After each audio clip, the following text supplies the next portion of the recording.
देर से ऐलान हुआ लेकिन हुआ तो सही। अमीर जमात इस्लामी सिराजुल हक ने इलेक्शन के ऐलान को खुशाइन करार दे दिया। बोल से बातचीत में कहा उम्मीद है कि शफाफ इंतखाबात होंगे। उन्होंने कहा कि हमारा मौक़िफ़ था कि इलेक्शन 90 दिन में हो। पंजाब और खैबर पख्तूनख्वा की असम्बलियाँ तहलील होने पर भी आइनी मुद्दत में इंतखाबात का मुतालबा किया था।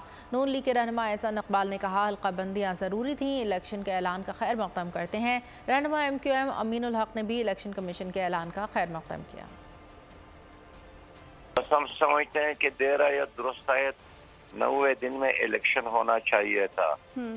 एक ही दिन पूरे मुल्क में इलेक्शन हो और जनरल इलेक्शन हो, लेकिन अब जब इलेक्शन कमीशन ने ऐलान किया है और हम उम्मीद रखते हैं कि इलेक्शन कमिश्नर अपने हलफ का पास रखते हुए एक शफाफ इलेक्शन पाकिस्तानी आवाम को देंगे। खैर मकदम करते हैं, यकीनी खत्म होगी के साथ इलेक्शन हो, खाका बनेगा, उसे तमाम जमातों को साथ लेकर एक मजमूई मुल्क के अंदर इत्तेफाक राय के साथ इकोनॉमिक एजेंडे पे काम करना होगा। इलेक्शन कमीशन ऑफ पाकिस्तान ने इलेक्शन डेट का इलेक्शन वीक का जो ऐलान किया है कि जिस हफ्ते में गालिबन लास्ट वीक ऑफ जनवरी में इलेक्शन का ऐलान किया, ये खुशाइन बात है। इलेक्शन कमीशन ऑफ पाकिस्तान 4 महीने को थोड़ा एक्सक्यूज करे और अल्हम्दुलिल्लाह उन्होंने अपनी टाइम लाइन को एक्सक्यूज भी किया है।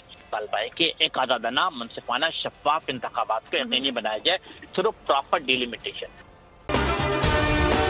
अगर आपको ये वीडियो पसंद आई है तो हमारे चैनल को सब्सक्राइब कीजिए और बेल आइकन पर क्लिक कीजिए।